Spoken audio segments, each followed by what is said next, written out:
So I can be free. I take the weight on my shoulders. I feel the sky come down on me, and I can't hold it much longer. Gotta let go so I can be free.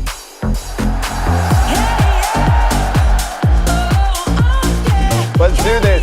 South Territory on a Thursday, and really like a Friday for AJ Brzezinski. I'm laughing at you right now. I'm sorry, Kratz. You missed our whole conversation. I think. Just bring it. Bring He's it on complaining the air. about. First of all, follow us, subscribe on YouTube because Sub on YouTube and the podcast and all that. I'm not scared to say literally anything. John Schneider, Blue Jays manager, joining us in just a few minutes here at the top. Former Kratzy teammate. Go ahead. But no, so he's complaining because Mr. Jersey Shore guy moved to Orlando and he's got the hair that of a god, and he's complaining because when he moved here, he said, "Kratzy, I need a haircut place." So I said, "Well, this is the place I go to. Good luck getting in."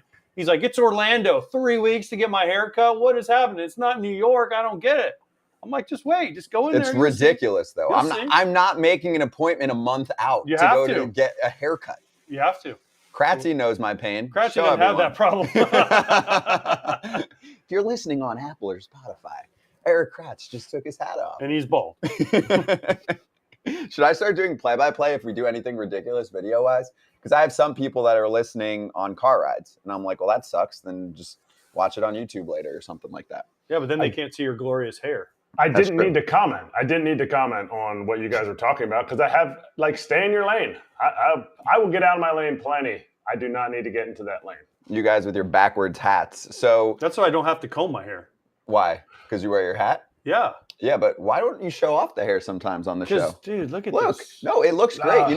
Actually, right now. My family texted me after one of the first few days, and they were like, they saw a picture of AJ, and they were like, AJ's got nice hair. Why does he wear a hat every day? I was like, I don't know. He's a backwards hat. I tell you what, tomorrow I won't wear a hat. Wow. Thanks, man. Appreciate you. Well, you're gonna send a video like drunk on the beach, like Frazier did on Wednesday, with a red, white, and blue drink. Yeah, exactly. Miami Vice.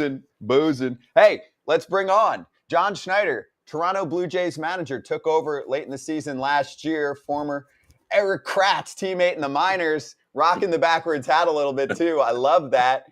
John, how you doing? Great to have you on. Doing well, thank you, guys. I've been trying to get in touch with Kratzy for it feels like months now. So finally getting back to you, buddy. Sorry, it's been forever. This is how I wanted to get back to you. We tried calling, but you're always in meetings. I'd rather FaceTime. I mean, if we're going to take time to look at glorious hair and just everything about this guy is coiffed and ready to go. Like that hair is perfect. It's lined up. Do you get in the way of the other guys when the Dominican barber comes in to get that stuff lined up on your face? I'm usually first in line, when he's in town. But a lot of it is me, Kratzy. During the year, a lot of it is just me. But every 10 days or so, I get a nice little tune-up. I love that. I'm sure you will. But the guy's got some burning questions for you. Okay, this is a very serious show. We're only talking about serious things. So I'm going to have a serious question before anybody comes on here, okay? You were my first roommate, okay? I've talked endlessly about your swag. We'll probably get into it. But the only thing I really care about, are you a better hitter? You have to choose one. Are you a better hitter or manager than our buddy Jace Tingler? Ooh, wow. Great question. I would say I'm a better hitter than nobody. So if I have to be a better manager than Ting, I'll take that. I haven't screwed anything up this spring so far, so that's a good thing. Just saw Ting yesterday. Twins were in town, but I got to go manager just because I was that bad of a hitter. He raked. But that's my other question. You need to tell the boys, and then we'll get into the realness of it. What did you do in your last professional at-bat? Great story. Okay, so I'm 28 years old, playing in minor league spring training games down in St. Pete. We're playing the Rays, or the Devil Rays at the time. Had the coaching opportunity offered to me about a week before from Dick Scott, our farm director. So told the manager at the time, if I go deep, you need to have a backup catcher ready. I'm done. So sure enough, second at bat, I go deep. Went into the dugout, literally took off my spikes and hung them up on the chain link fence of field 9 we were playing on, and then coached first the next inning. So for as bad as I was, ended it on a good note. Yes, you did. I appreciate that. That's a good way to go out, John. Like Kratzy said, listen, this is all serious here. So this is a serious question. Would you ever, please, and this is for me and Scott and I's sanity, would you ever think about hiring Kratz to get him off the show so we don't have to deal with him on a daily basis? I mean, for you guys, yeah, definitely. But if not for you, then yeah, I think a guy like him with his experiences and how many years you play Kratzy? Like 30? It was a lot. I think it was 19. We got to go to the ticker though. It was 19. I remember you playing first base against us when you were at the Yanks during the pandemic. It was like, holy cow, where are we right now? Why no is doubt. Kratzy at first at a big league game, and why are we playing in Buffalo? Yeah, I would hire Kratzy. I think that would work for everyone. Get him away from you guys, and I'd love to bring him on for sure. What position? Bench coach? Like we talking like bullpen coach, bullpen catcher, maybe? Well, do you do Mattingly Kratz? Yeah. Tough. It's like right there. Basically the same guy. Same level of Yankee. Mystique. Careers. Yeah, Mystique. Yeah. Are you in Monument Park yet? Well, all the guys in Monument Park didn't let me in Monument Park because my batting average as a Yankee is higher than all of them. So it's just, Schneider, you make me blush. I would start Kratzy in the pen, bullpen coach with the as far away as possible. Exactly. Okay, I appreciate that. I will learn under your tutelage, just like I learned under your tutelage when we got drafted. You were the 13th rounder. I like to say you were 13th overall, and I was 29th overall. It's a lot easier that way. And look who's still around. Look who's still around in the game from that draft. You. Still tricking them. Still tricking them. First and 15th. You got your rag over your face. Yeah, it's actually it's pretty cool too. Man, 2002 we get drafted. You were snoring next to me in the Red Roof Inn, and here I am all these years later. I'm managing the big club. It's pretty cool. So cool. I'm proud of you, bud. Thanks, man. Hey, John. Now that we're done, with the Kratz memories, and how he snored and all, all, kumbaya, Hakuna Matata, whatever you want to say. What's your style managing? Obviously, you took over in the middle of last year for Montoya, got off, went to the playoffs, did a great job. Like, every manager says, "Well, I'm a player's manager," but right. What's your style? Who taught you your ways? Like, what's your thing? Every manager has to have a thing. What's your thing? I think my thing is, I have relationships with a lot of the guys that date back to the minor leagues here. Bo, Vlad, Biggio, Jano, Romano, Meza. My style is, I try to evolve around your personnel. I like being aggressive and I like having fun. So, baseball's too hard and the season's too long to not have fun. But I think right now we're at the point where it's like, okay, what do we need to do to get better? And it's just being a little bit more attentive to detail. We've had talent on paper the last couple of years and we've won a lot of games. And, I think just getting us over the hump here is just being a little bit more attentive to detail, whether it's defense, at bats, things like that. Just kind of an overall mentality. We brought in some guys that kind of live that, some veteran guys. But, my style is to try to evolve around them, but also just kind of being constantly on them about little things. John, take us through the offseason. I mean, how involved are you on conversations? And then what did you think of what the Blue Jays did? Pretty involved. My kids were joking that, my phone was always saying Ross Atkins calling. But it's cool. So, you're always offering your insights and kind of see how you want to round out the roster. I think what we did, the additions we made, really kind of fit that mentality of gamers. We were almost viewed, I think, almost as like the fun team with the dancing in the dugout and the home run jacket and things like that. So I think you'll see it be a little bit different. Guys like Dalton Varsho, who's just a gamer. Chris Bassett is a bulldog. Kevin Kiermaier just never stops running.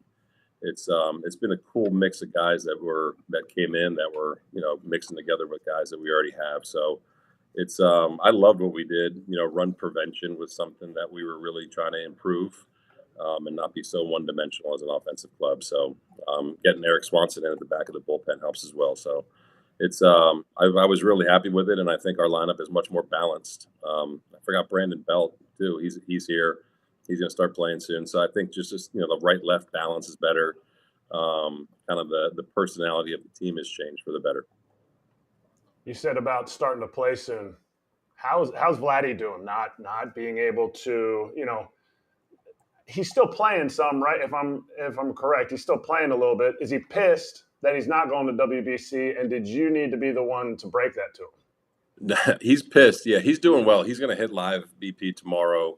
He's running around, moving around really well. He'll be back in there pretty soon, I think. He actually brought it up to us, for as much as he wanted to play and being a big part of that Dominican team. I think he brought the conversation to us saying, okay, I'm going to make sure that I'm healthy and worry about the Jays more so than the DR. So yeah, he was frustrated, but I think, understands what's in front of him this year and how much of a huge piece he is for us getting to where we want to go. So the conversation was great. He's doing better every day. So yeah, we were frustrated for him, but we know he's doing the right thing. John, what did you think of Vladdy's season last year? Of course, he was still a star, but he wasn't as good numbers-wise as the year before. Like when you talked to him, did he say, I should be better? Yeah, I mean, I think whatever he hit, 275 with 30-something and about 100, he kind of looked at it like a down year. And, coming off of the monster year in 21, I think he feels like he didn't live up to expectations. But part of that is the league adjusting to him a little bit, and I think him, adjusting back this year is going to be a big part of it. But yeah, he's been on a mission. I know it's easy to say, it's like the best shape of your life spring training story, but he's been focused in a different way than I've ever seen him, dating back to when I knew him as a teenager. So he's in a really good spot, and he's looking to kind of expand on what he did in 2021 and hopefully be a little bit better. Maybe you need to throw BP to him or the home run derby to him again and get him back locked in. I know, right? He's been joking about it already in camp. He said, "I'm doing it this year." I was like, "Great, no All-Star break for me." But he's selfish. Yeah, exactly right. Yeah, I would love to do that again. I think he would hit 100 instead of 90, whatever he hit last time. So John, before we do these interviews every day, you Google the person you're bringing on, and you kind of get into their Wikipedia. The problem is when you Google John Schneider, the Dukes of Hazzard guy comes up, right? So I'm like, wait a minute, this is the wrong John. Then I have to type in John Schneider baseball. So, like when you check into a hotel, has anyone thought you were pulling up in the General League or anything? I know, right? I've gotten that from like all the way back when I played, where they got the Dukes of Hazzard theme playing when I'm coming to the plate. Yeah, I don't know. I'm trying to get a little bit more popular than Bo Duke. Hopefully, I can stick around long enough to be the first Google search rather than the actor or the Seahawks general manager. So I'm working on that. Hey, John, if you went into the clubhouse right now and you said, "Raise your hand if you know what Dukes of Hazzard is," to your entire team of players, not one hand would go up, correct? No, none. Zippo. I mean, come on, somebody would know. No. Kevin Gosman doesn't know what the Dukes of Hazzard is? Gauzy maybe, or Brandon Belt or Bassett. They'd be all over it. But Brandon Belt. Okay, so 2 out of 40 in the clubhouse right now? Maybe three. Maybe three. Yeah. That was one of the funny things. So Schneider led the league. We didn't play a ton because he was always just like a step above me. And then we would like shift. He would go to AAA, I'd go to AA, I'd go to high A, he'd go to AA. That was, so we got to play together, but I'd always hear nobody led the leagues that he played in more with visiting team walk-up music than John Schneider. John Schneider would come in, and you would just hear, "It's the good old boys." And he was just like, whatever. Yeah. He'd drag that 271 to the plate, kick it up, throw it on his shoulder. Strike out on 3 pitches. Give the ladies what they want and give the boys a homer. Yeah, 1 out of every 35 at bats. Hey, I saw some deep flies. You spent some time on the Phantom DL. No doubt. Don't get it tricked. You're a grinder. At some point, people are going to know on this show what a real grinder is. And you were and still are a grinder. You're always part of the grinder club.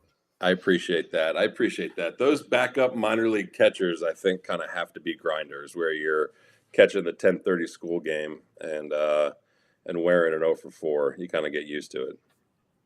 Hey, John, I got one more for you about the young sizzling Blue Jays that you've managed in the minor leagues and now up in the bigs. Bo Bichette took off. And it's been months now, so I feel like people need to be reminded.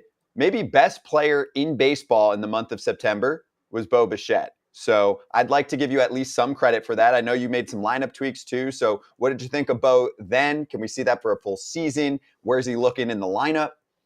Yeah, I mean, that was like the best version of Bo that I've ever seen. That month of September, it was pretty ridiculous. But I think where he is now, he's wanting to build off of that, and that's what he can do. And I think him learning to just be consistent with it. His approach has kind of evolved a little bit. Free swinger the first couple of years, he's still very aggressive, but I think understanding how teams are going to pitch him and putting himself into pretty good counts. So that's kind of where he landed last year. We're hoping he just picks up where he left off. Right now, everything he's doing looks great. But lineup stuff, it's with this lineup, I mean, you can really do it a lot of different ways, with George at the top, and you could do Bo 2, Vlad 3. You could do Vlad 2, Belt 3, Bo 4. He's comfortable in the 2-hole. I like him there as long as he's, working at bats and things like that. But you want him up late in the game. There's that hit factor, not just an on-base factor. You're facing those leverage dudes in the pen late. Bo's going to put together an at-bat like not many other guys can. So he's in a great spot, and it really just, if he could do a little bit of what he did in September, it's huge for us. That's awesome. You, as your future bullpen coach, which if you offer me a bullpen job, I'm not doing it because I'm not standing out there. Although you guys have a new bullpen out in Toronto, I forgot about that. Nice. But nice. My first piece of advice is when you go on a show, don't have your depth chart over your right shoulder so we know who's making the team and who's not. Not the depth chart. That is everyone in camp, and it lines up. It lines up over There's here. kids. It lines up with lineups for the week. Look at Not you.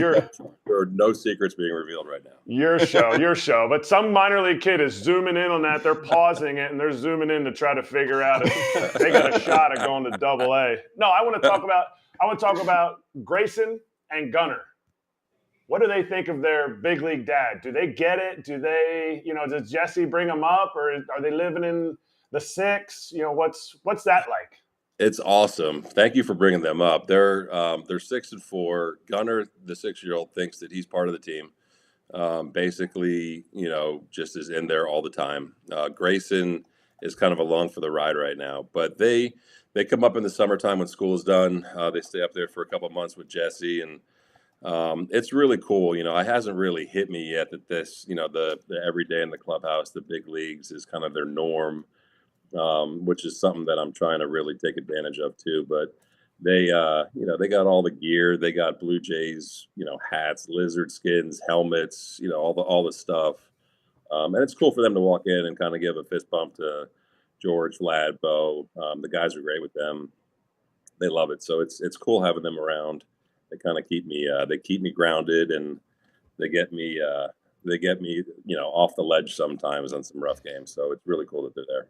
They've got show names too. Actually, two of the biggest prospects in baseball: Grayson Rodriguez, Gunnar Henderson, both on the Orioles. Right. So they'll probably like the Jays-Orioles games. I know.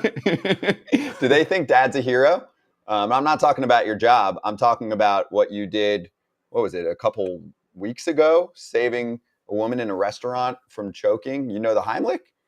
Apparently, I know the Heimlich. I mean, it was like the weirdest thing. We're sitting there having lunch, just me and Jess, and this lady's choking and no one's doing anything. So I kind of wander over. I'm like, hey, can I help? They're like, yeah, please do. And did what I kind of remembered I learned in school way back when. And it wasn't that eventful. It wasn't like, it was a piece of shrimp. It wasn't like it flew out of her mouth, but definitely helped. And I was probably more rattled than the lady was. I was like, what the hell? What just happened? But yeah, they think, I don't know, they think I'm a better manager than I am, paramedic right now. But that was weird. Right place, right time. Glad I could help out. I got a beer on the house, so made it a little bit better. I knew you were life-saving because a lot in the minor leagues, I'm gonna reveal it quick. I'm wearing a Doubleday hat just for you. I was gonna ask what that was. I saw the minor league logo. You went Dennis Homer hat anyway. But during those times, you were a single guy. I saw you doing a lot of mouth to mouth. So I know that you're a big. Oh my God. You're a big. For the jugular. I love it. Hey, man, I was 20-something. You know what I mean? I was 20-something. I thought I was cool getting paid to play baseball. You were cool. Wow. Kratzy, I thought it was like you said, for his walk-up, the song plays, throws the bat over his shoulder. Let me save this person here. Excuse me, everyone step aside. I know the Heimlich. He definitely sauntered over there. He definitely didn't get any shrimp on the J's that he was wearing, because I know he wasn't going out to dinner with his wife without some J's on, or maybe some old circa 2010 Cole Haans. No, they were definitely Jordans. I'm trying my best. If you know anyone at Jordan, to get me some kind of deal. So if you guys can pass the word, big fan of the Jordan. AJ's our guy. He knows everybody. If Michael Jordan lives in Orlando, he's our guy. He lives in Jupiter. I'm not gonna name drop, but he do does it. live in Jupiter. Do it. We're helping out Schneider. Yeah, you've played at his course, no? I might be a member there. Might be a member. Okay, John. Okay. Jordan's in the mail. Jordan's in the mail. Size 13. Just saying. Size black. So John, two things and I'm done. One, about your kids, Gunnar and Grayson. My son, I was fortunate enough to play long enough to where my son and daughter were old enough. I knew it was time for my daughter to go out when she would come out and tell my wife that, hey, the boys are naked. And my wife's like, okay, no more. She realized that. But then my son, when I was with the Braves at the end of my career, we had Freddie Freeman, Jeff Francoeur, and he'd go in and he'd shag the whole time. He'd come in, he'd have to take a shower to go watch the game. And they'd be like, oh, show shower. And he would get so embarrassed. And he'd walk, with that towel wrapped around him. He'd come walking through. And the boys would just wear him out. And they're like, look at your hair, like Scotty Braun, show hair. Now you got to go take your shower. Have your kids gotten to that point yet where they're like, the boys can tease them? Yeah, Gunner especially. There may or may not have been a post-game celebration last year when Gun Show was going no shirt, running through the clubhouse, holding a flag. May or may not have happened, but he's getting to that point to where he thinks that it's all fun and games, and let me throw in 5 pieces of gum and look like a big leaguer, and let me go out in the field and play catch and things like that. He's getting there. I gotta keep him humble every now and then, though. So, John, when you and then you have Don Mattingly right on your staff, and he was probably one of my favorites growing up for sure because I was kind of in that sweet spot, right? And what's it like having him around? Were you like in the interview process and you're sitting across the table and you're like, man, I've got Don Mattingly sitting across from me. How in the world am I going to ask him a question about baseball that I know that he doesn't? Yeah, it was cool.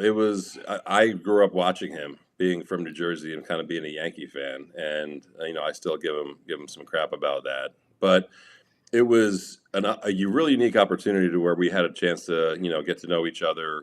He wanted to kind of do this role more so. He wanted to kind of step back from managing. And initially some people were like, "Hey, you sure you want to bring this dude in? 12 years manager, your first year?" And I'm like, "I'm not that way at all."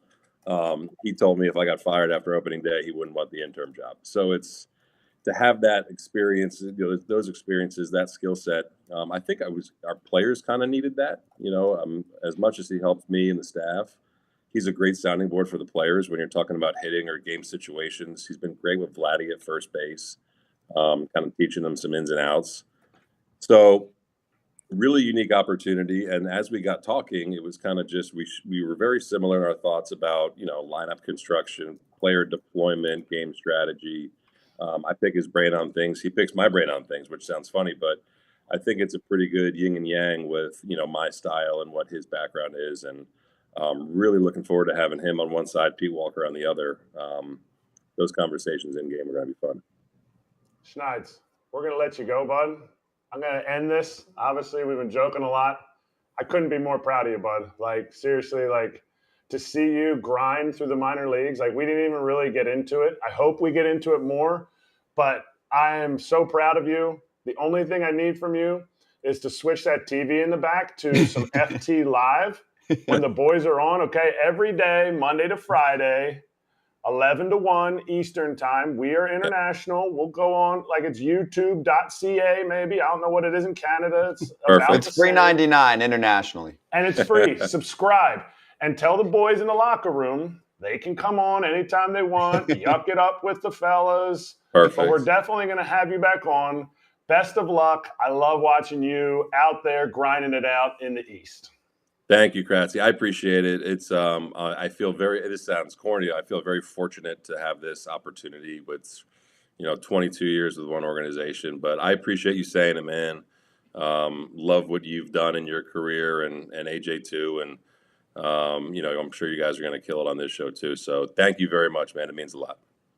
Thanks, Schneids. This was awesome. Really great for people to get to know you like this too, internationally. Appreciate you, and we'll talk to you down the line. All right. Awesome. Thanks, guys. Thanks for having me on. Thank you. Awesome. Kratz, good call on the TV behind him because at one point there was an interview underwear commercial behind him, and I thought it was Scott Braun like walking through. He was like walking through with his AJ underwear. was like, "Wait." I was like, what? "Wait a minute, is that Scott?" But he's still next to me. Like, here we go. You can see. You probably get to see that. Scotty's got his whole pre-show ritual where I don't know if he's got. He's probably got what are those nice underwear called? Sax, SAXX. I've got Pair of Thieves, which I love. You ever heard of Pair of Thieves? No. Yeah. Need them. Got to be a sponsor soon. 2 Under. It's what? 2 Under. You never heard of 2 Under? 2 Under? Mm-mm. That sounds like golf underwear. Is it? They have the Joey pouch. Is it? Really? Yeah. Is it for your golf ball? Plural. Hey, seriously though, that was awesome. I've done a lot of Blue Jays games in the past, and I really enjoyed Charlie Montoyo. He was like banging the drums always. You go in his office, like all very different kind of personalities. John Gibbons, who's an absolute character in his own right. And then another guy coming in here, and John Schneider, who, I mean, if he's friends with Kratzy, sign me up. But to get to know him like that, Kratzy was really cool. I haven't had a conversation with him yet. Super down to earth, very smart. like you said, you use the term a lot, and it's true, grinder. Like hustles, he'll be the first guy in there. He'll make sure everyone's comfortable, put him in the best spot. Like that is exactly what you want. And I will say this, that's why sometimes the manager that works best with a ball club might be the guy who was grinding in the minor leagues for a while, or the manager who did that, right? Like Brian Snitker comes to mind. So I think we lost Kratzy, so you can ask him all the questions you want. He's going to give us his best response. Look how serious he is. But anyway, that was really cool. Enjoyed doing that. That was great. I've never talked to him before, so to hear him and the way he goes about it, it's always fun to talk to managers and see their style, and every manager has a different little something. Yeah. And to hear what he said and to hear his response, and then also to have him talk about the guys like that. Like he's talking about Don Mattingly, right? Who was one of the best players in the 80s and early 90s. To have him and be open about, hey, I'll bring you in. Yeah, sure. And then Donnie Baseball to say, I don't want to be the interim. If something happens, I don't want to be the manager. Like, that's awesome. That is awesome. And I wanted to ask him, we didn't have time. Don Mattingly teaching, guys Vlad to play first. Mm-hmm. Don't forget, he played third in the big leagues, left-handed. So maybe he's teaching someone to play third. Because Don Mattingly played third base in a game.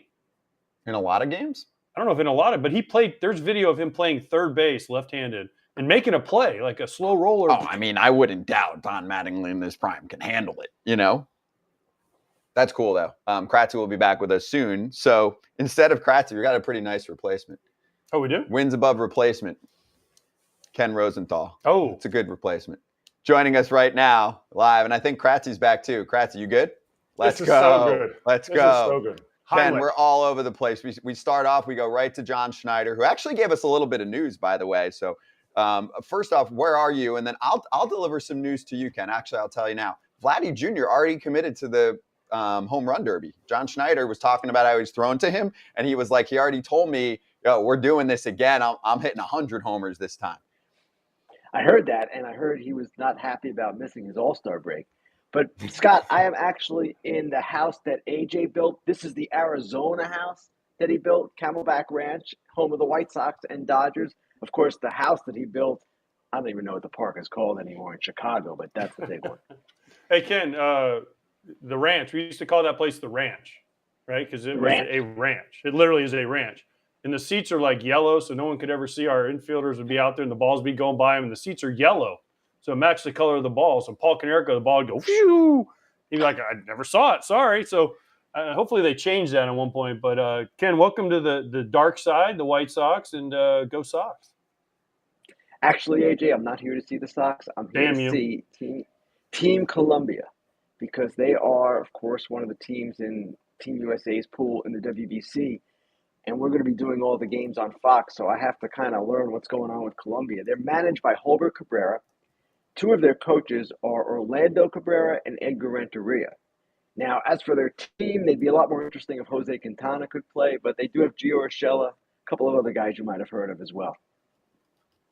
Hey, Ken, you wrote about Team USA, a couple articles thrown out there in the last 24 hours. Let's go there first. So what were your observations, including a big team speech from DeRosa and Goldschmidt?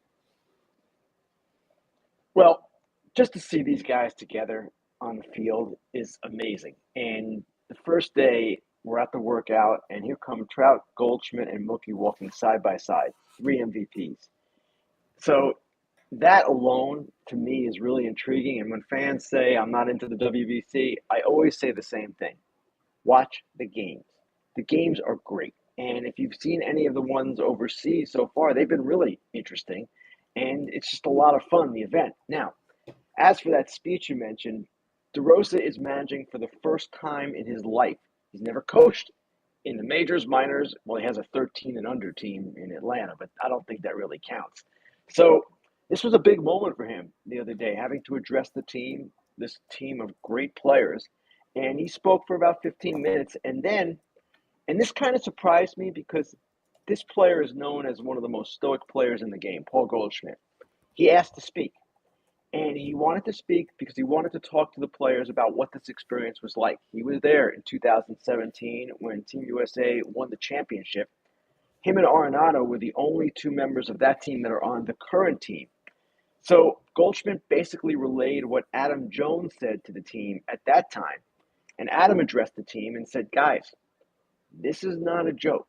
This is equivalent to a playoff game, a playoff series, and we have to come and bring it from the very first pitch, really.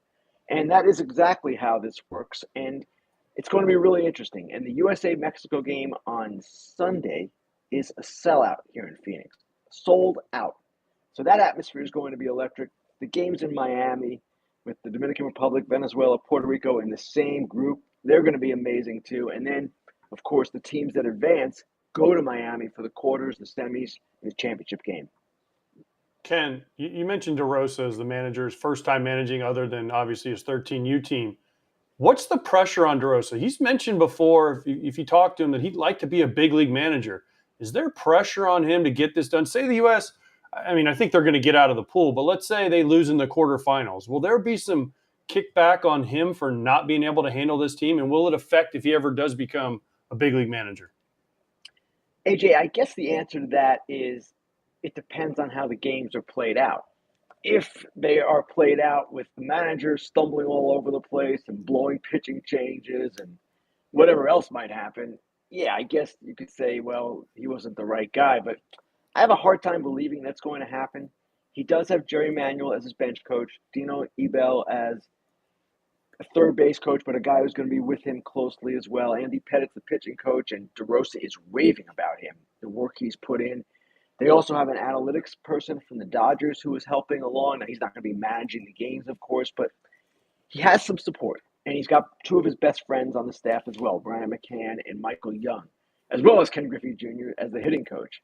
So I guess, AJ, you could always say there's pressure, but it's not the same kind of pressure as, say, Randy Linares faces as the Dominican manager, where the whole country is just waiting for this event to happen. Our country is probably the least interested of all of these countries that are participating in the event. And while that interest is growing, and I think will continue to grow, that kind of intensity that you might see, say, on a World Cup coach in the greatest soccer tournament in the world, I don't think that exists for him. Now, the real question for me is, will he succeed?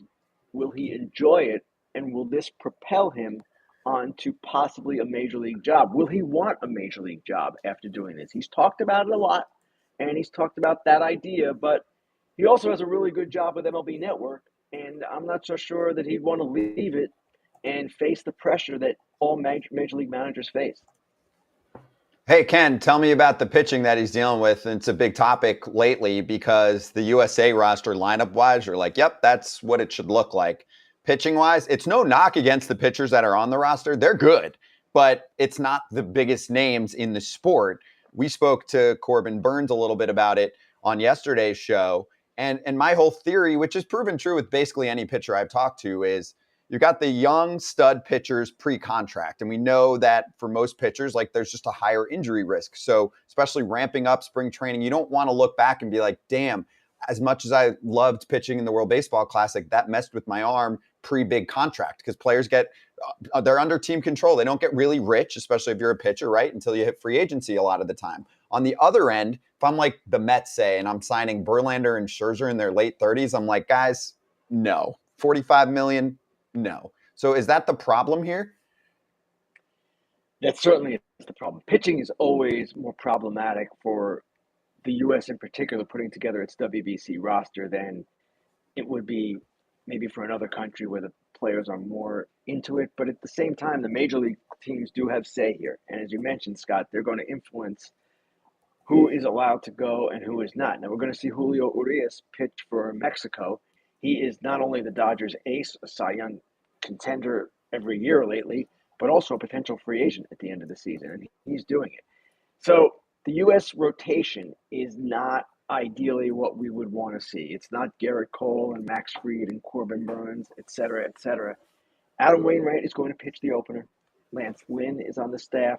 Miles Michaelis, Brady Singer from the Royals. I'm told he's going to play a prominent role. And there are others as well. Merrill Kelly is a candidate for the rotation. Nick Martinez from the Padres, they're high on him. But are these the absolute best U.S. pitchers? No, they're not. We all know that. At the same time, I'll say this, guys. in 2017, the United States won this tournament, and the rotation was not all that impressive then. Marcus Stroman was basically the main guy. He's now pitching for Puerto Rico. Danny Duffy was in there, Chris Archer, a few others. I believe Tanner Roark was part of that rotation as well. So we had the same questions going in, and they won that tournament. Now it's going to be a greater challenge in this case because some of the other teams are quite strong. And I look at the Dominican Republic, topped by Sandy Alcantara and Christian Javier, the National League Cy Young winner and the World Series hero for the Astros. That's going to be difficult. So we'll see how it plays out. But yes, starting pitching is definitely the question, Scott. And for all the reasons you mentioned, it is problematic when you try to put a roster together for this event.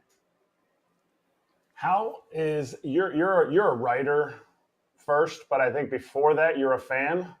How do we get American fans to act like Cuba, Dominican, Panama, Japanese fans? Like what are we missing? What are we not encouraging people to do that they could be doing? Because I hear a lot of like negative about how, they're blowing the horn and that's so annoying. And I think it's the exact opposite. I think it is awesome when they do that. And I know you're no JP Morosi, but I know you love the game of baseball. And would you love to see that kind of excitement at a Phillies game in the middle of July? I would like to see that, of course, but at the same time, each culture is different. Fan bases are different. It's just different over here. And I have no problem with that. Fans are passionate in their own ways. I certainly would not ever suggest fans in our country are not passionate about their favorite teams. They certainly are. The greater question to me, Eric, is will fans get more passionate about this event? And it's not so much getting behind the U.S., although that's part of it, of course, but it's just if you're a baseball fan and you can't enjoy this, I sort of don't get it. And I know you're worried maybe about your team's players getting hurt. Oh, fair enough. But this is fun. This is kind of what we all live for, to watch the best players play. And would you rather watch Team USA versus Team Mexico on Sunday night before a packed house in Phoenix? Or would you rather watch, I don't know, Pirates-Rays exhibition from the Grapefruit League, just to name two teams? Forget the Pirates and Rays. Let's get two better teams, Yankees-Blue Jays. I'd rather watch any WBC game than that. So that, to me, is the real question. And you can't force people to like things. You can't impose your will or taste on them. But, again, I just encourage people to watch these games and enjoy them for what they are. I mean, to me, watching the U.S. lineup, watching the Dominican lineup, watching in the Japanese rotation, all of these different stars that we're going to see, it's going to be really cool. So, Ken, two quick things. One, how in the heck is Marcus Stroman pitching for Puerto Rico? Don't answer. We'll get Scott's going to tell me afterwards. It's a family thing. But yeah, I understand that. But he pitched for USA. You can't play for both. He's like mom. He's a traitor now, right? He's a traitor. I'm kidding, but kind of. He already won with USA. Yeah, that's what I'm saying. So go back and do it So he wants again. to represent another country that he links with. We'll get into it later. But and then second, the atmospheres in these WBC games have been great. And then third, Ken, I'm sorry, but we got breaking news from Brian Hoke. Yep, Brian Hoke, Carlos Rondon starting on the IL with. Can you say his name right? Carlos Rodon. Sorry, my bad. Well, I was confused with the Brian Hoke. So Carlos Rodon on the IL to start the season. How big of a blow is this for the Yankees? Well, it depends on how that elbow is. Brian Cashman just announced this to reporters minutes ago.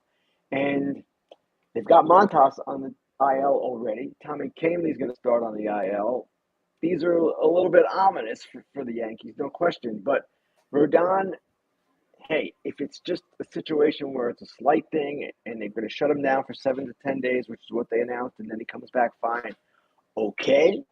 But is this a concern at the start of a 6-year, $162 million contract? I would say it's a concern, yes. Yeah, and Hook just tweeted, Cashman said Rodon's forearm strain is characterized as mild. It is an issue he pitched through last May. Cashman said the UCL is not a concern, okay? So at least in the beginning here, although I will say, and a totally different case, but, you take it with a grain of salt until you actually see him go back out there again. I mean, they were talking a lot about Montas. Oh, he's okay. And I mean, he really hasn't pitched for them. But different case. Anyway, I do want to get to what you threw out there this morning, too, about Aaron Judge, more insight on the pursuit of the big home run champ by the San Diego Padres. You actually got the number nailed down from the offseason, and he actually turned down a lot more money to stay with New York. So the hometown discount is real. Right. I mean, I don't know at $40 million a year if you could ever say it's that big a discount, but my understanding is that he was offered in the range of $415 million over at least 12 years. I don't have it actually pinned down, but that's the range. That's the ballpark. Now, it had been reported that the Padres were over 400. This is a little bit more specific than that. But what happened was the Padres were almost $100 million over the Yankees. The Yankees were 320 over 8, $40 million a year for 8 years. And Hal Steinbrenner had a conversation with Judge the night before he met with San Diego. This was all going on during the winter meetings. And for whatever reason, Hal Steinbrenner came away from that conversation. He was not comfortable. He was uneasy with what was going on. So he texted Judge again the next night. And he was in Italy at the time, Hal Steinbrenner. And I would encourage people to read the article because there was a lot going on here. Judge flies from Tampa to meet with the Padres, and then on the same night he flies home to Northern California because he's going to Hawaii the next day to celebrate his 1-year anniversary with his wife Samantha. So all this travel was going on in the middle of his biggest decision.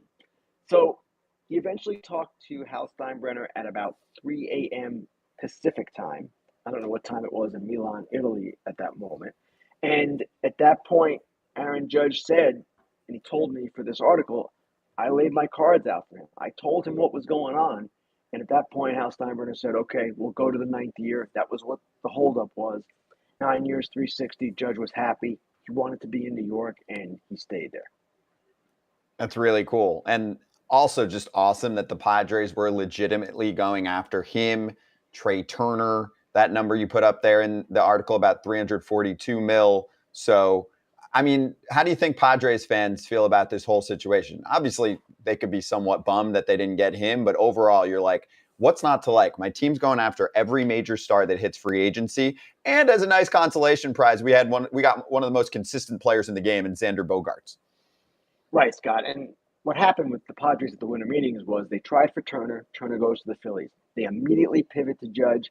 Judge goes back to the Yankees. They immediately pivot to Bogaerts, and boom, they get that done. 11 years, $280 million. If you're a Padres fan, you have to love the aggressiveness. There's no question about that. And this was just part of it. And you might say, well, Judge, that really wasn't a huge need for them. I mean, everybody needs Aaron Judge. But you know what I'm saying? At the same time, they felt, here's one of the special players in the game. Let's go and take a shot. What do we have to lose? And they knew it was a long shot. They knew, like the Giants knew, that Judge and the Yankees were something that was going to always be there. And Judge is going to be pulled by the Yankees to go back. But at the same time, they tried. And when they didn't get him, they got somebody else. So, Ken, the impressive thing, I read your article this morning, and it was talking about Judge and his relationship with his agents that he formed back when he was in high school, right? So then that carried over to him being loyal to the Yankees. That's a good thing, right? For a guy to say, hey, yes, there's more money, especially in a town like New York where the fans are the Yankee fans that we all know. But like, talk me, I don't know if you asked him about this, but how loyal is Aaron Judge? I mean, what a good dude and what a good spot for him to say, man, I'm not leaving because he was approached by, you said, other agencies. He wouldn't tell you who, but like, good on Aaron Judge, right? For sticking with his team, taking less money, and sticking with the guys that got him there. Well, AJ, let me give you the backstory to this, because I heard last summer that other agencies were trying to get Aaron Judge. And you know this as a former player. This goes on all the time. Recruitment, all kinds of things going on to try to persuade players to leave their agents for your agency, etc. I heard about it. I thought about asking him then, but it's the middle of the season, and I thought if I wrote about it then, it would be perceived as me trying to curry favor with his agents for saying he's loyal to them. And who knows, for all I knew, he might leave anyway, right? So I just kept it in the back of my mind. He hits the 62 home runs. He has the amazing season. Then he has this wild free agency. Now, I knew that last night was wild because I was up very, very late trying to nail down the Padres meeting. I, like everybody else, was quite surprised that he signed with the Yankees right then because he had just met with the Padres. So, as to the loyalty question, the whole thing just stuck with me. And I told the agents I wanted to write about this, and I told Aaron I wanted to write about it. And they were fine, obviously, because they cooperated for the story. But it is interesting because his agency, PSI Sports Management, is not one of the giant agencies in baseball. It's a smaller one. They represent about 100 professional players. And he has stuck with them. He actually met his agent right before he started at Fresno State. There are two guys who are heavily involved. Paige Odell is one. He met him first before his freshman year, and then he met the other one, Dave Matranga, a former major leaguer. He had a cup of coffee. He met him at the end of his freshman year at the WAC tournament in Mesa, Arizona. So at the same time, he stuck with these guys. He stayed loyal to these guys. And in my view, it is commendable in this day and age because you do see players jump around from time to time. I don't give my opinion in this article about whether it's commendable or not. I just wanted to portray what happened and portray that relationship because it is not totally unique. Mike Trout's agency is smaller. Lindor's agency is smaller, but it does show you something, a side of Aaron Judge that maybe we didn't know much about, that aspect of his character, his personality, that he stayed loyal to these guys who were with him, as he said, not just through college, but when he's hitting 250 in high A, sitting in Tampa, and things aren't so great, and he's not such a sure thing. And in his mind, those are the guys in the trenches with me, the guys grinding with me, and I'm going to stay with them. I love that. I love the business of baseball like that, talking about, the agent reps. And also there are some smaller agencies in baseball that do an incredible job with some superstar players. So that stands out to me. I really like that insight. We got to finish with this, Kenny. So AJ has been getting this theme down with certain writers going, oh, who do you root for as a writer or as a reporter? He roots for the Orioles. You love your beat. You either love your team growing up. He's done this with like 3 writers this week. Which team do you like growing up? Oh, that's your team. And then also you want the team you cover to go 162-0. And I'm like, it's total bullshit. And I can, that's why though we do, Ken's national though, so he doesn't care. This is not a players only show though. This is just a show with full authenticity. So I like to represent the broadcaster side. I completely dunked on him after he talked about it yesterday and said, I don't give a shit when I'm doing a game who wins the game. And I mean that with all due respect. I want an awesome game, cool storylines, the whole deal. And my family and I grew up Mets fans, and it does not play out at all. And I can honestly, purely say that. Can you help me dunk on AJ? I'll try to be nice. Don't start now, Ken. Like, don't start now. No. Like everybody else in the world, we root for ourselves. So what do we want?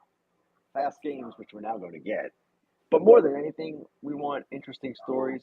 We want compelling things to write about. And I don't know of any writer who actually cares whether his team or her team is a champion or a mediocre team or a losing team. Now, actually, the worst kind of team to cover in many ways is the team that goes 80-82.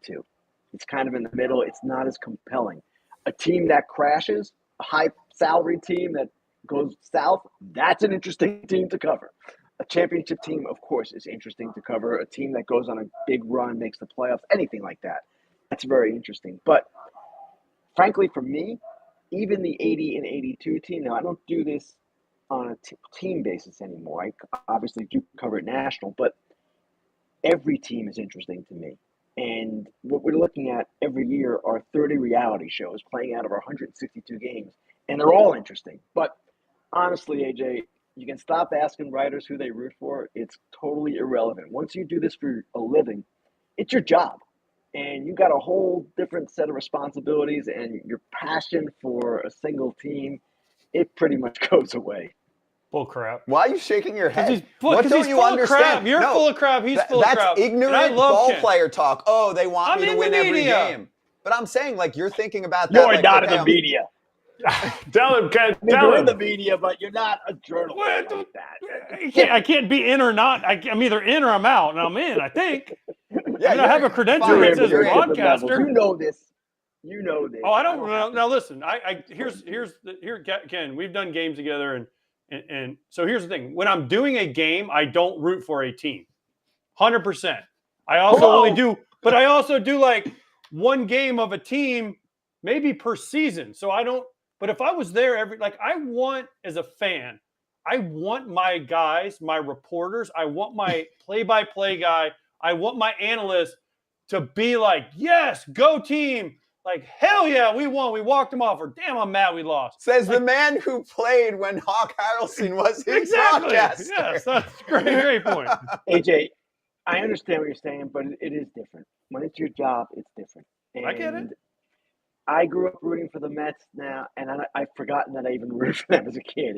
It's just, it doesn't even register. And I think you know that from dealing with writers, what they're looking for and what they're trying to do on a daily basis. It just doesn't come in like, let's say a guy who's covering your team, your great White Sox teams. I don't know that it mattered to them. It's interesting to cover, much more interesting when you go to the World Series like you guys did in 05. But if you lost 110, that would be interesting too, and that's your job, and you got to cover it either way. Yeah, the White Sox season this past year had plenty of drama, and it was a team that should have been way better than it was. Now we're banging on the White. See, no, now but that we're would have banging been a on the fun White team to Sox. cover. And we are human beings. Like, if you're on a beat and the team wins a World Series and you're covering them, you're happy for them as a human, but that doesn't mean you're rooting for them. So Okay. I love this. All right. I do. I will say this.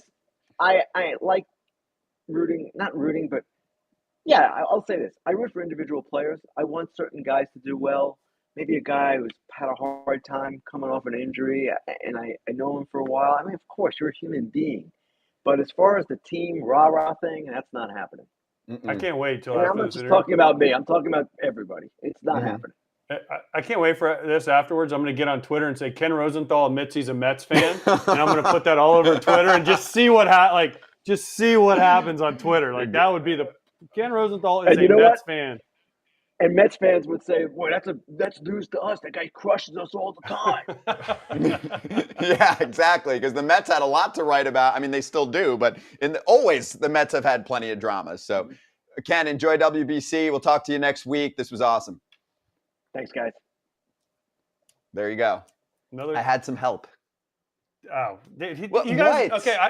So again, Kratz, you work for the Phillies, right? So we had this conversation. Team broadcaster, different from team writer. Okay, national broadcaster or writer like Rosenthal, different than every day in the clubhouse Ken covered grinding. teams. He covered the Orioles for years. Yeah, but he was a Mets fan. It goes away. I'm telling you, it goes away. I take your word for it because I tell you what I root for when I do a game. I root for a quick game. No, I understand that. Because I don't really care who wins. I just want it over with. I want a close game. Yeah, you want a good game. And good game. You don't want to drag it out. Yeah. Boring, but I want it over, especially with the new pitch clock. I'm thinking we can get games in like 2:15. Yes. You might be getting the flight home post game after a night game. Get the old 11:30 flight. Yeah, I'm in. I'm in for that. But my point is, team broadcasts are different, and some of the team broadcasters are like super homers. So. And you're coming from Hawk Harrelson world where he wouldn't even talk when another team would hit a walk-off homer against the White Sox. But how good is that as a lot of fan, that's fans, what you want. A lot of fans love that, which is fine. But the point is, if you're a writer and you're reporting on the team, even if it's the team that you're covering, it doesn't mean that they're rooting for them. That's all. Okay, I understood. But yeah, just presenting the other side. When I was with the White Sox and we had Hawk and we'd lose a game badly, he'd come into the clubhouse and he wouldn't even look at you. Like you say, I made an error, struck out like the base loaded, and I've known Hawk for since. I was in high school. So, he would come in and just look at you, and you'd say, "What's up, Hawk?" And he'd just shake his head, grab his food. You letting him down. Yep. How dare you not get that hit? Sorry, Hawk. I do make mistakes. He was so disappointed in you. Man. I could tell listening to the games because one of the guys I came up with was Alex Rios with the Jays. And then when he went over to the White Sox, Rios can be streaky, I think, like a lot of players, but Rios would come up to the plate, and you could tell Hawk was so pissed that he was at the plate. He wouldn't say a word the entire at-bat. He was just waiting for him to strike out, and then then he would, join back into the broadcast. It happened a lot, and it made me laugh every time. Yeah, and Hawk's one of a kind. We have to get him on. He's right down the street. Oh, yeah. We can get him to swing by. I spoke to Hawk recently. Name drop. I spoke to Hawk recently, though. Yeah, he's still full of energy and hot takes. We'll put it that way. All right, let's cover news, okay? Since we're supposed to do that at the beginning of the show, but we were so rudely interrupted by the Blue Jays manager and the best insider in the game. But anyway, let's do headliners. So 55,000 at Tokyo Dome, sold out. It's freaking nuts there. Ohtani makes his WBC debut. Casual 4 scoreless, 1 hit, 5 Ks. Oh, and he hits 2, in case you woke up yesterday. 2 for 4, a double, 2 RBIs, and Japan cruised past China by a final score of 8-1. So Shohei being Shohei. Oh, you can bet he's taking this thing seriously. You know, like Ken's talking about Goldschmidt and D-Row talking to the team. Hey, guys, this is not an exhibition. This is not showing up at the All-Star game and having a good time with your friends. There are other teams out there that are treating this just as big as they would be in Game 7 of the World Series. And Ohtani is going to be number 1 on that list for everything that he's done already now in Major League Baseball. And then he goes to represent his country again. I mean, he better be in midseason form, and he was today. Well, especially in the Tokyo Dome. That place going crazy. So I love it. Him pitching 4 innings, dealing, throwing 100, throwing that split, backing it up. It's kind of what we talked about with Ken a little bit, I guess. The fans in other countries they love this. Like Japan, they love it, right? Dominican, Venezuela, Puerto Rico, USA, not that the fans aren't interested, but they are a little bit behind because also, like we've talked about on the show too, it's different cultures, different atmospheres. We're a little more reserved. You go to a Dominican game, Crouch, you played there, I think, in the Winter League, but like it is craziness, and it's great to see for baseball. And I wish we could somehow incorporate this into Major League Baseball games. Without a doubt. I would love to see it. You see it in other sports. You see it in soccer. You know, I think maybe other international sports. I think football gets wild, like third down, you know, the stadiums want to get that loud. I think it can happen in baseball. And I don't have that answer, but I know it can happen because there's a lot of passion in the fans. It's just, you know, I think kind of gets spread out through the 162 days. I want to hit on Ohtani before we jump to anything else. I want to hit on the guy from China that got the 1 hit off of him. You know, that dude is juiced. He got a hit off of Ohtani. And I mean, it's usually 2 for 4. What's the score? That dude is riding high. And it wasn't Tommy. I don't think it was Tommy Edman, but I didn't do more research into it. He got that 1 hit. Yeah, I'll get the name for you in a sec because I don't remember it and I don't want to botch it. But while I'm doing that, let's listen to Ohtani's knock. Shot to left center field. Shohei Ohtani off the wall. Nootbaar scores. Kondo rounds third and heads home. Welcome home, Shohei Ohtani.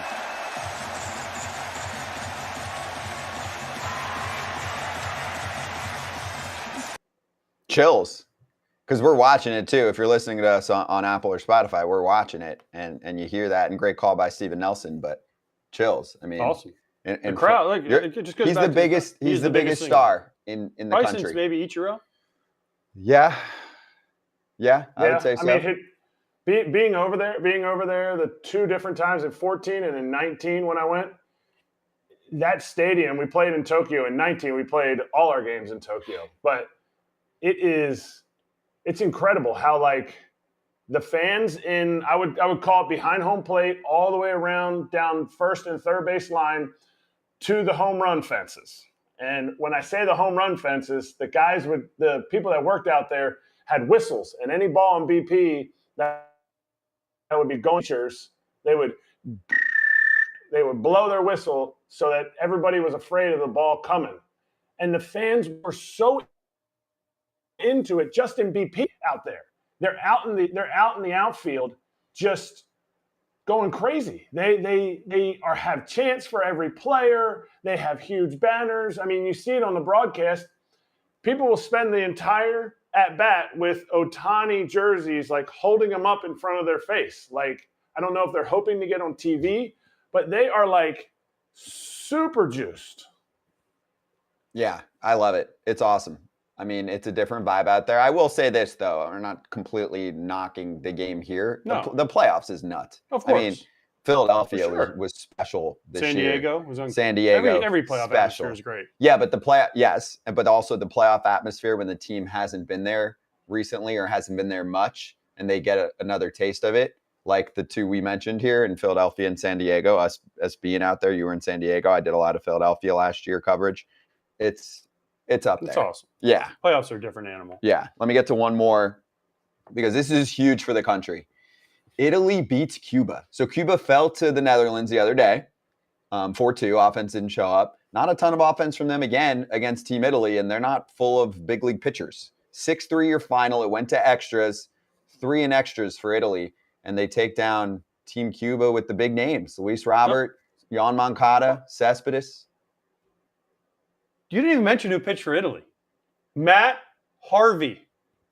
And he dealt. He did. Of course he did. Yeah. Matt Harvey. Italian heritage. He said pitching for grandpa meant a ton to him. But just to hear Matt Harvey, because he just against Yoenis Cespedes in a matchup. But Matt Harvey just kind of, he had some problems. Yeah. Right? Yes. But, he was so good for like those few years. And then he went away and he struggled. And then he goes out and deals against Cuba. Does this mean we might see him again? This is what the Dark Knight does. He reemerges. Absolutely. He does reemerge. But you talk about like him facing Cespedes, that is unbelievable. That's like every Mets fan has to be riveted to that to see where their Mets could have been. Because Harvey and Syndergaard, they were going to be the guys. They wouldn't have had to go out and get the free agent signings that they had. They would have had to pay those guys, no doubt. But it shows, I think AJ kind of hit on it before at another show about like prospects are just prospects. When guys come up to the big leagues and they start to produce, that's where the real value of players are. And this dude, he started the All-Star game in 2013. Like he was an absolute dude. And yes, from what you said, I think it could be Harvey being, reemerging somewhere. Does he want to go to AAA first? That I don't know. It's definitely not the East Village if he's going to AAA somewhere. And hey, it's 2015 flashback though. Harvey and Cespedes, which is cool. I mean, it's like the recent nostalgia that Mets fans are all about watching that. And Piazza, don't forget Piazza managing the and Team Piazza Italy, managing with the sweet stash. So Team Italy. Piazza that was a great win for them. them. Like when they show him in the dugout, his hat, he like gets the crease in his hat, like he bends it to where it looks like the military. I can't do it to my foul territory hat because I don't want it. But like he gets that perfect crease right here, the billboard style. Yeah, like the guy, in your hometown, that he had the hat and it says "I love bass fishing," and it never moves. It's like the billboard. Yeah, but like, has that hat. So when I first came up, they used to take the hats and like fold them. It's kind of hard to see on TV, but they like fold them and they made a crease right here, and that was Piazza. Like nobody does it anymore because it's flat brim and all that. But yeah, Piazza had the perfect crease at the front of his hat. Well, one more thing from the WBC, Team USA playing in their first practice game against the San Francisco Giants. They lost. Miles Michaelis, 2 runs in 2 2/3, just getting work in and all of that. But I will say this, and there were runs put up in that one. I think that's what you're going to see. Team USA is going to potentially have some 10-9 dubs. They're going to have to slug. Well, I mean, their offense is sick. Evan Gates pitched, though. He's not even. I mean, he's a minor leaguer. Yeah. Right. So no, it doesn't mean it. It's just an exhibition. We're just saying, hey, they're playing some ball together. It's just cool. Even for that, I just got to see some highlights and go, all right. Like you see the uniforms all together. Yeah. I mean, it's beyond an all-star squad. Especially when I'm on the lineup side, I should say, not the pitching. AJ, do you really think that this pitching staff, as much as it's like, okay, we don't have Corbin Burns, we don't have Max Scherzer, do you think this pitching staff is really going to get just absolutely whacked all around the yard? No, I don't. They're going to mitigate their damage. They're going to give up a run or two here or there and in the spots. And I think that's kind of what we talked about, when we get into D-Row being the manager. How is he going to recognize situations. Okay, maybe these next 2 outs, we need punch outs. We got to go to maybe our 3 or 4 guys in the pen that can get us a punch out, and then we mitigate back through the lineup where we give our lineup a chance to, maybe go have 2 at-bats where we can score 2 or 3 runs, and then we can bring in a guy who's going to, again, mitigate that, whatever lineup it's going to be. They're not facing the Dominican for 6 straight games. Yeah, but here's I agree 100%, Krause, but here's the needle that DeRosa has to thread, right? He has to get these guys at bats, and he has to get them innings. So he can't really play it like a true regular season game. He can't say, let's say Waino starts the first game, which he is against Great Britain. He gets in trouble. I need a punch out. Let me go get my punch out guy. Well, maybe it's not his day to throw. Or maybe, I don't know the reins that has been put on him by teams or by pitchers, but let's use Kendall Graveman. Can I go bring in Kendall Graveman in the 3rd inning, even though it's not his day to pitch? Like, if the White Sox going to be okay with that? Is Andy Pettitte okay with that? Is Kendall Graveman okay with that? You see, like, no, every situation is tied in with the ball club. Yeah. We even have that when I would call the futures game in the past. The teams coordinate with the league and with their players. Here's what you're doing. This guy can't go more than X amount of pitches, and they're in the middle of their season at that point. And with this, they're making sure that they're not overdoing it in spring training. So no, that is part of the strategy of the WBC, is that you're lining guys up. It's not the one part where it's not the playoffs is. In the playoffs, you say screw it to a lot of things, right? Screw the plans. I'm going 3-4 days in a row with this guy. I'm putting him in a different spot with my relievers. That's not happening in the same way in the WBC. And my thing is, for example, with the Dominican Republic, if you're playing them in an elimination game towards the end, Sandy Alcantara, 4 or 5 innings. How about a little Brian Abreu, Rafael Montero nightmare that we saw from the World Series? And from the World Series, Hector Neris, Gregory Soto. Those are swing and miss guys. Roansy Contreras, who's got sick stuff. He's a Pirates pitcher. Their pitching staff can absolutely keep up with, if not overrule, what Team USA's got. If you watch Japan today, Ohtani started. He's the headliner. But the guys they brought in out of the bullpen, the way they pitch with their fastball combo and their splits they throw. Yeah. These guys are legit, and they're ready. They don't throw as hard, though. The guy today was 93, 94. But the thing about Japan is they've been practicing for this. Mm-hmm. I remember when the first couple WBCs started, USA gets their 1 day together. Japan's been together for not Ohtani and not Nootbaar, not some of the other guys, but their main core, they played 10 games together.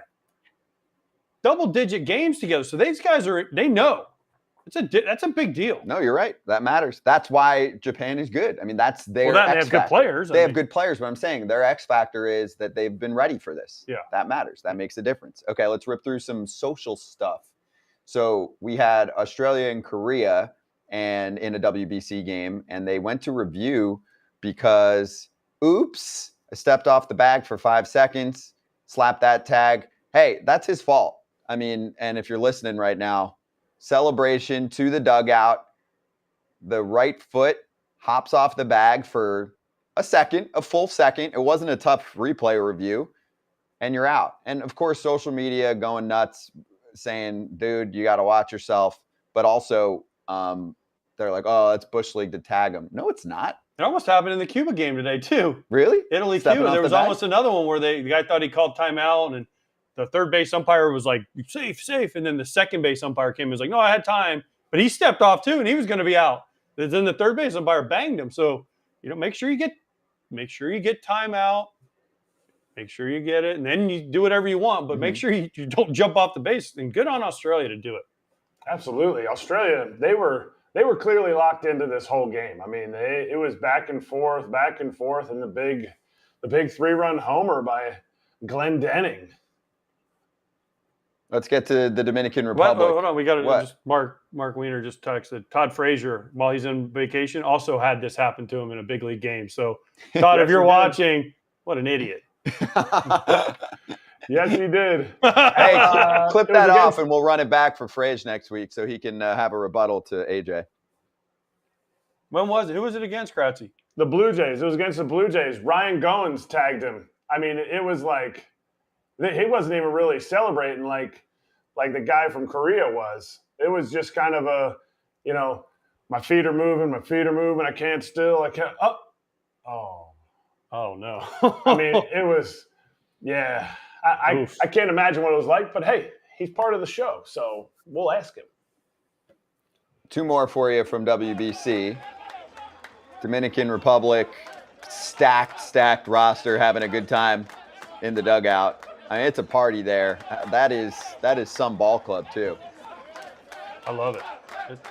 This is what this tournament's all about. Fun, bringing teams together, let people see personalities. Yep. Enjoy it. International baseball at its finest. And Team USA has some sweet pics and videos from their workouts because the coaching staff is also ridiculous.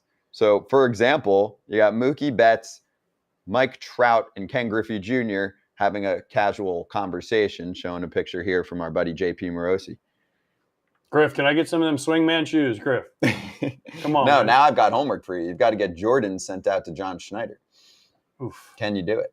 I mean, I can do it, but I mean, size 13. I'm just gonna have to. I got to get his digits and find out which ones he wants. You know? Yeah, Kratzy will help you. He knows. He definitely wants something. He'll probably want a red pair for when they wear the Canada Day jersey. He'll probably want a blue pair, something that matches, kind of flashy, but has a nice blouse for his bloused pants to hang over. He's got it.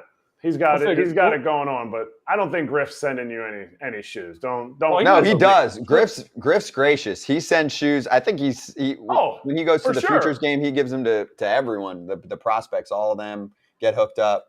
Yeah, I'm not saying he's not gracious. I'm saying he's not sending them to AJ. No, AJ's fine. I don't think we can fit any more memorabilia in this damn cave. You know what? When he gets back, if he doesn't send me a pair, we can just go to his house. We'll do the show live from his house. I would love that. Brent, tell him to come over. Don't talk about it. Be about it. We can ask him. When he gets back from the WBC, we'll hit him up. That would be awesome. Maybe he can bring over one of his 15 gold gloves. Because if you go into, and he's got this room with all these trophies, and the whole wall is gold gloves, MVPs. I'm like, okay. Yep. Perfect. I'll fly down. Exactly.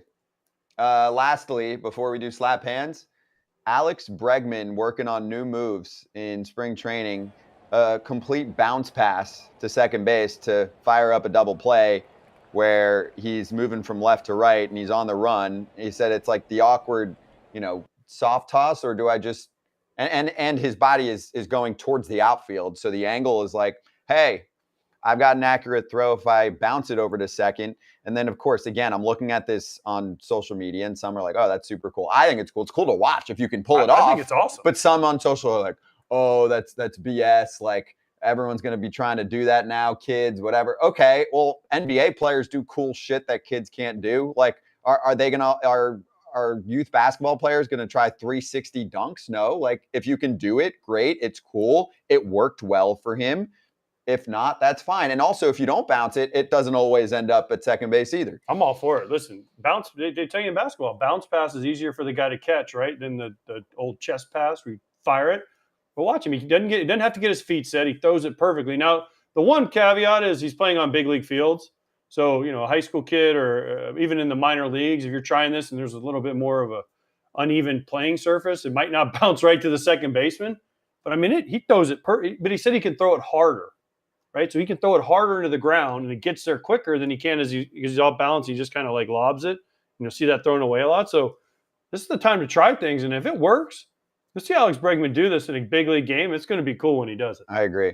I actually have 2 things on that. You said they do it in the NBA, and if anybody's ever coached youth basketball, some of those kids think they are in the NBA. They're tossing the ball across court, trying to feed it through, a little passing lane. So, yeah, I think sometimes kids, maybe not the 360 dunk, but the second part of it is Alex Bregman can do this. Whether you think it's going to work or not is not what I'm bringing up.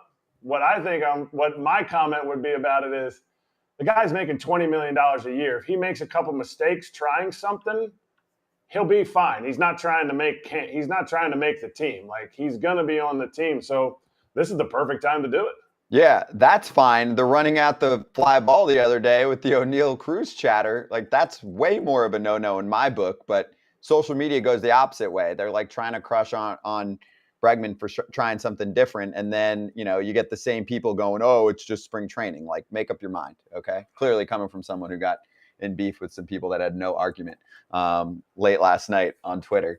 Let's do slap hands. I don't even want to give them attention just because they were so like shockingly nonsensical. I couldn't even put it together. And I even asked one of them to just like call in or whatever on the show. And they were like, no, dude, like this dude doesn't even understand. So whatever. Kratzy knows what I'm talking about. It was a long thread going on with people that were trying to say owners aren't rich. Corbin Burns is complaining about $750K. Absolute trash. They were trying to like give me the net worth of owners, saying they're not that rich, and like, and then he was talking about the Max Fried case, saying, "Oh, we won, we beat him." As a Braves fan, like, "Oh, you beat him? You're proud of that?" And he's like, "And Fried didn't say shit." Oh yeah, I'm sure he felt really great about his team absolutely roasting him. I'm so sorry that the players actually spoke their mind and didn't even talk about the money. They just said the arbitration case in general is weird. And any owner would tell you the same thing. They don't want to step in there and go, oh, hey, you suck, and here's why. And half the time they have to make it up like a court case anyway and go, oh, Corbin Burns, we didn't make the playoffs because of you, which no human being that pays attention in the world would ever say that that's accurate. They were so shocked on his side, they didn't even have a rebuttal because it made no sense. So they made as much sense as the people on Twitter that were getting mad about it. Not all, but a few people trying to like, basically probably cousins of ownership or something, trying to be like, yo, leave the owners alone. They shouldn't be fighting. The players make so much money as it is. It was bad. They're not gonna start a pro owners network. Let's put it that way. Oh wait, they did.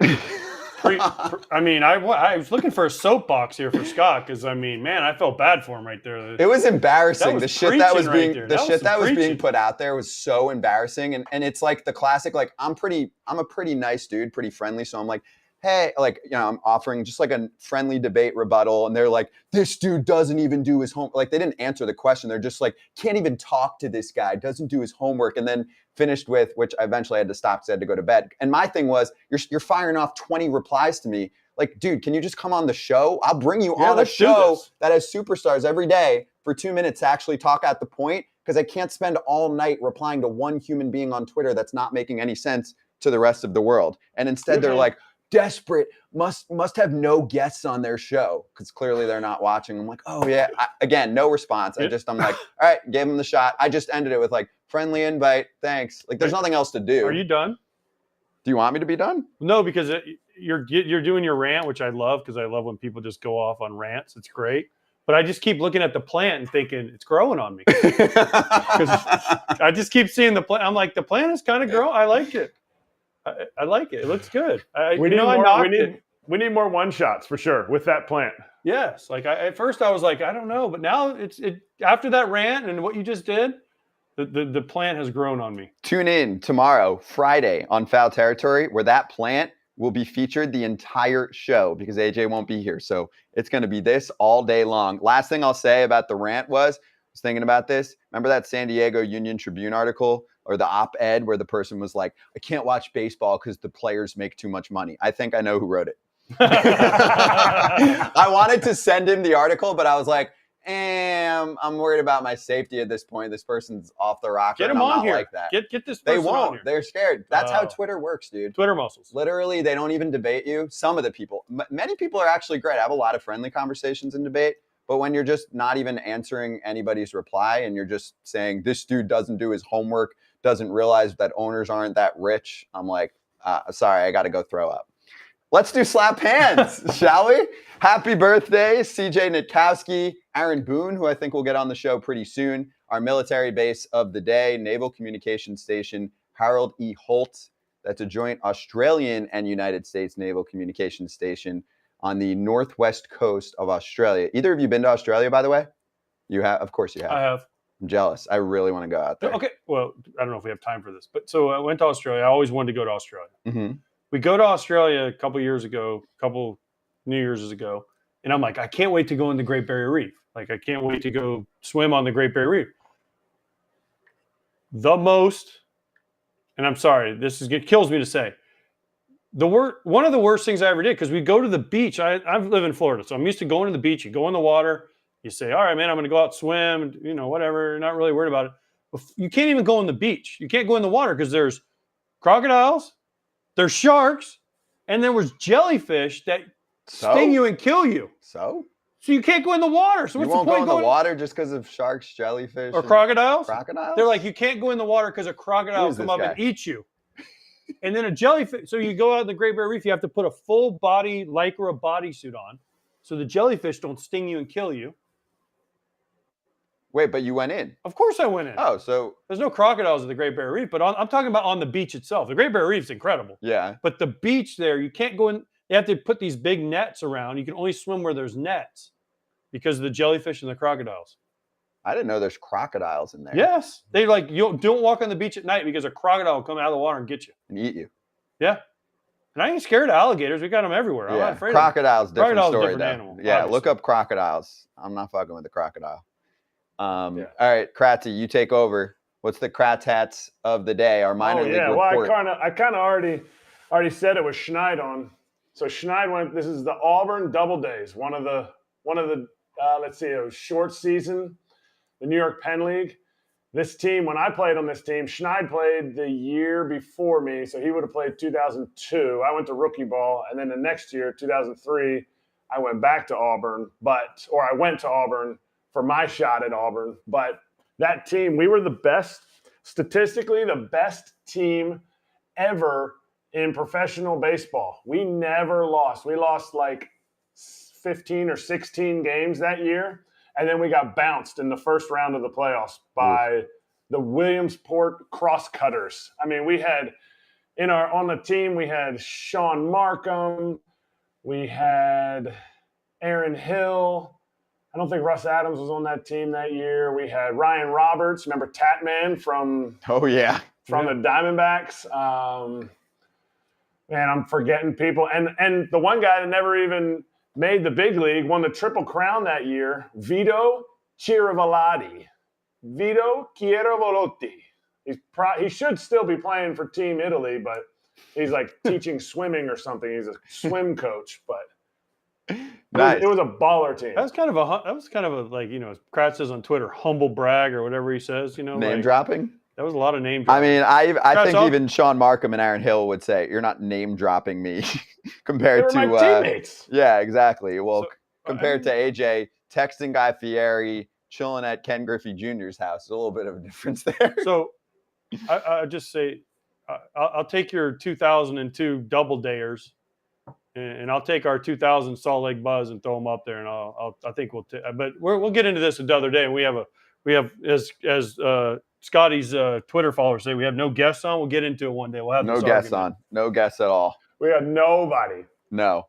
Do you want to show this clip real fast for minor league purposes? Alan Cordoba, Panama outfielder, 8 seasons in the minors. Ball lost in the sun and left. Oh, we're hearing it now.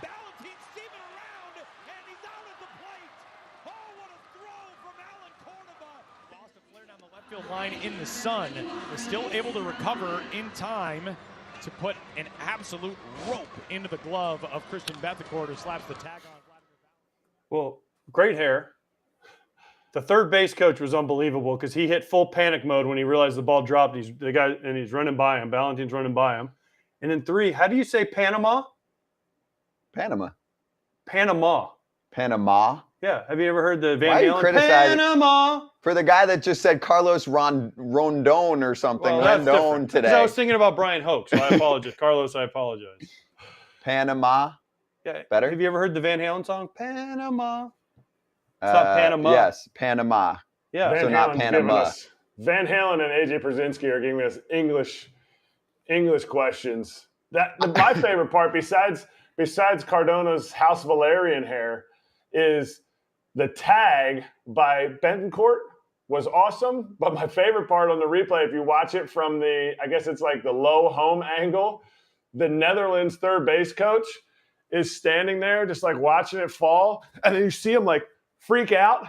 You won't see it here. He just like watched him fall. Obviously he thinks he's going to catch it, but he like freaks out, and Valentin's already by him. Vladimir was already watch him. Go. Okay, go. Yeah, that was what I was saying. Full panic set in for the third base coach right there. He's like, "Oh gosh, he dropped it. What do I do?" Oh, I thought you meant the left fielder. No, I was talking about the third base coach. Third He's like, base coach. "Ah!" We need a third base coach, Cam. Also, I thought AJ was going to be like, "Oh, I texted, with my rock star friends, and they said it's Panama." No, I'm not name dropping anymore because I've already Yes, been you in are. trouble too You've much. already done. That's- You average 2.5 a day, and I love it. Zero. As today. the I love kids it. say, that's cap. But what I think is funny is when AJ makes fun of Scotty and Scotty makes fun of AJ, a change in your voice. Am I breaking up? Wait, what?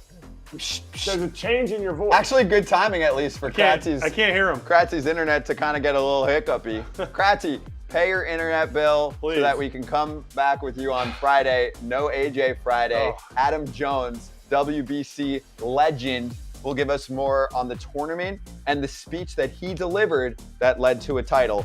All on FT on a Friday. See you then.